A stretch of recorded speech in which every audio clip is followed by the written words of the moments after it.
Ya, selamat siang, sore. Gue janji mau bikin review match kemarin, terutama Man City Madrid yang sangat seru.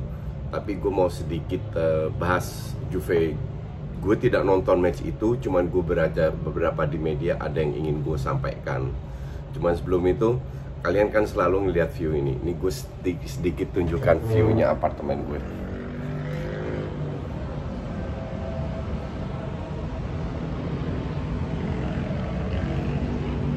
Itu lapangan Bojonegoro. Jadi telah bikin gue kenapa betah siang di rumah, karena view-nya bagus dan bisa kerja. Oke. Ya, soal Juve kemarin kalah, tapi gue pribadi akan bilang bahwa Juve akan lolos di Turin. Kita tahu bahwa kalau nggak salah tahun lalu ya, Juve kalah 2-0 di ATM dan menang 3-0. Jadi kenapa? Murni karena Juve sudah berpengalaman, sebagian besar pemain sudah bermain bareng. Walaupun ganti pelatih, mental juaranya itu sudah dapat. Dan kemarin golnya itu juga kebetulan pada saat De Ligt kepalanya bocor di samping di perban. Jadi mereka bermain dengan 10 orang, terjadilah gol. Tapi itu hal yang biasa dalam sepak bola, itu bisa terjadi. Cuman ada beberapa hal yang mengkhawatirkan, yang harus dirubah lah.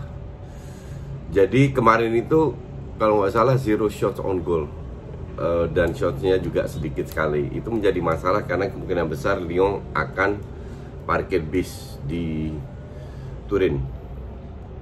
Yang lebih menjadi masalah lebih besar lagi, gue baca komennya Sari bilang pemain itu belum memahami bahwa sirkulasi bola, passing cepat itu adalah dasarnya permainan dia. Nah, ini yang menjadi masalah nih. Mungkin ini so far kendala kenapa Juve kalau menang pun juga tipis-tipis, tidak terlalu besar. Terus mungkin juga dengan pelatih-pelatih sebelumnya lebih mengandalkan skill individu, dan di bawah Allegri itu for sure. That's why gue gak begitu impress dengan Allegri sama sekali, karena kualitas Juve memang sudah luar biasa.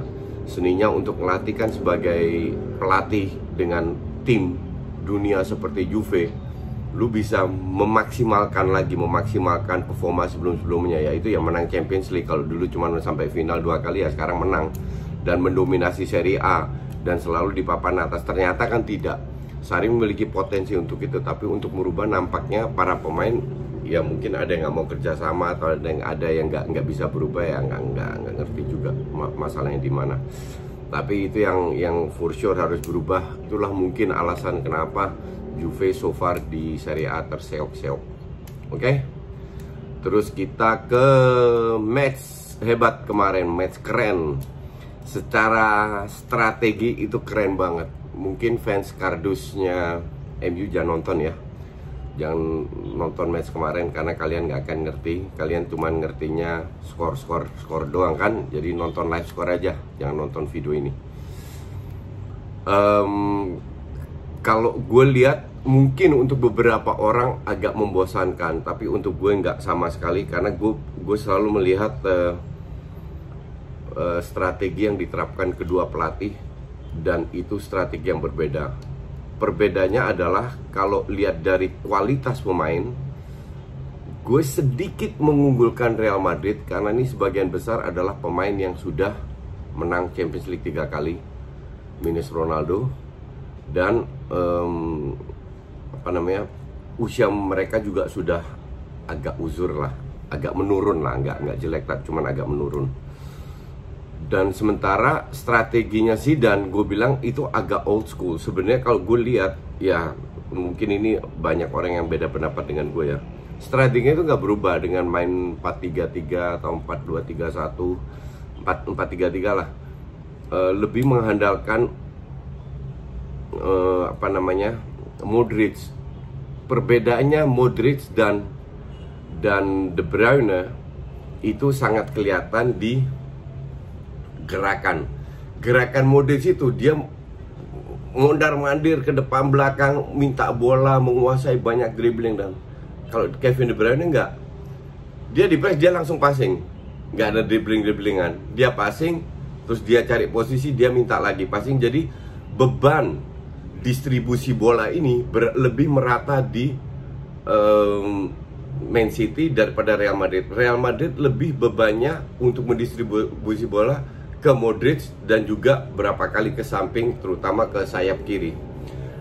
Nanti gue akan share statistik dari secara overall passing dan attacking. Nah, soal passing ada di Twitter dari bilang, ya City main parkir bis, kenapa nggak dikritik? Terus ya karena Pep. Nah, akun-akun kayak gitu gue blok langsung. Oke, gue nggak mau buang waktu lagi untuk orang yang tidak paham tapi sok tahu. Oke, mending lu bertanya apakah ini termasuk parkir bis atau tidak. Nah, parkir bis itu kan bener-bener kayak mungkin Lyon kemarin ya, Napoli itu mundur ke belakang termasuk strikernya. Kalau lihat ada perubahan dari strategi yang diterapkan oleh Pep. Di awal-awal 15 menit, mungkin 20 menit babak pertama, banyak yang bermain long ball. Oke. Untuk gue itu Pep is very smart. Strategi bahwa kita ini masih punya leg kedua di rumah. Jadi jangan terlalu ambil risiko. Biarkan Madrid yang memegang bola, biar kita yang melakukan counter attack. Walaupun sekali-sekali tetap high press, tapi defense-nya itu cukup tinggi, nggak mundur banget. Dan nampaknya Madrid kewalahan. Karena Madrid dengan Ronaldo dan Madrid tanpa Ronaldo itu bedanya bumi dan langit. Di sini mungkin kita bisa mengambil kesimpulan bahwa kontribusi Ronaldo di 3 Champions League itu besar sekali. Juga termasuk Bale yang ngedrop. Oke. Dia diberi kesempatan untuk berapa menit lain tapi enggak banget. Nah, di awal-awal dia berusaha untuk mengincar counter attack lah dan mendapatkan beberapa counter attack. Sementara Madrid itu masih mencari lewat kiri, lewat kanan. Modric saja yang pusing sendiri, didukung oleh orang lain. Oke. Tapi tidak bisa mendapatkan benar-benar peluang besar. Justru peluang besar lahir di pihak Man City. Yang jadi masalah Man City ya sama yang kita sudah bahas sebelum-sebelumnya musim ini. Mereka tidak punya goal getter. Jadi kalau lu bisa meng-create peluang dengan sebuah set play yang bagus, artinya strategi lu berjalan. Nah, masalah gol atau tidak itu kan tergantung skill individu atau tergantung mungkin efektivitas dan luck sedikit. Itu bukan salah pelatih, ya kan? Gue salahkan pelatih kalau lu berusaha untuk bermain dengan tapi tidak meng-create banyak peluang asal shooting dari lini kedua. Itu oportunis. Oke. Apalagi kalau kualitas pemain lu itu bagus. Ya.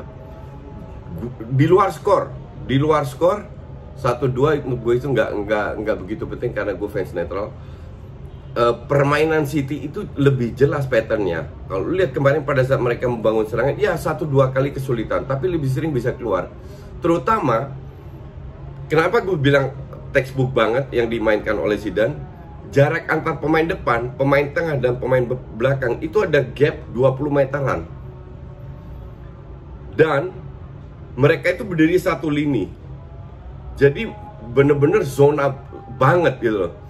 Kalau gue bilang zaman sepak bola sekarang, lu nggak bisa main zona doang. Lu harus bisa main kombinasi antara main to main dan zona, backup dan tidak. Kan tergantung posisi lawan di mana. Berkali-kali Bernardo Silva, De Bruyne, Rodri itu dapat banyak peluang karena memanfaatkan dari tengah yang kosong. Kalau lihat pergerakan Kevin De Bruyne itu selalu between the lines, selalu mencari celah, mencari ruang. Dan pada saat seandainya dia tidak bisa melakukan penetrasi, baru bola ke sayap dan lain-lain. Jadi ini untuk gue perbedaannya, let's say dua-dua tim memiliki kualitas yang luar biasa. Tapi perbedaannya ya di sisi strategi. Untuk gue sih apa yang sudah gue katakan bertahun-tahun yang lalu, bahwa Zidane gak jauh beda denganmu, lebih mengandalkan skill. Itu dengan match kemarin kembali lagi terbukti bahwa pada saat lu stuck, lu nggak bisa kemana-mana.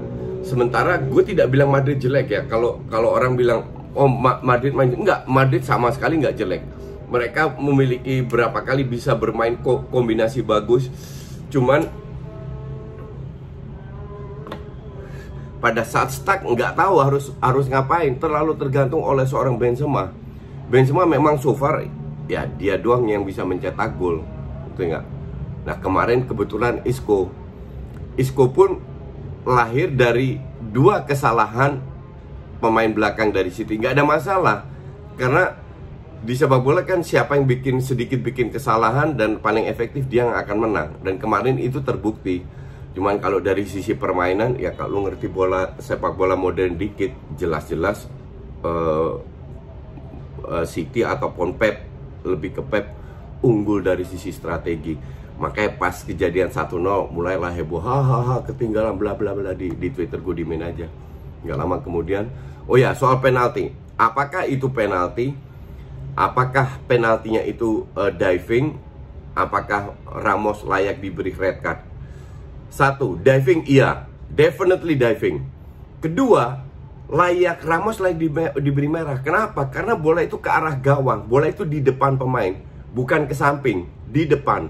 Oke, jadi peluang yang didapatkan oleh Gapsus itu digagalkan secara tidak legal. Dengan tidak legal gimana? Dia memegang, walaupun memegangnya pelan aja. Untuk pemain seperti Ramos dengan pengalaman begitu banyak, harusnya itu tidak boleh. Harusnya dia membiarkan lihat gambling aja, gol atau tidak.